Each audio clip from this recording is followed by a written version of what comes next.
মাস নাকি সর্বনাশ? শ্রাবণ মাস নিয়ে আমরা কম বেশি সবাই জানি। শ্রাবণ মাস হচ্ছে দেবাদিদেব মহাদেবের মাস।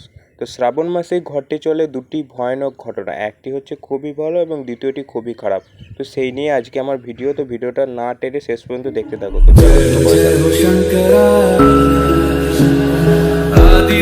যাক।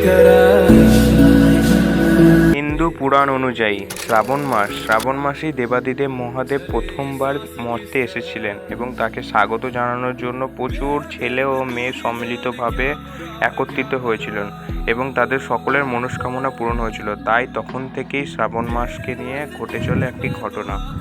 শ্রাবণ মাসে বিভিন্ন নারী পুরুষ সম্মিলিতভাবে দেবাদিদেব মহাদেবের মাথায় জল ঢালেন।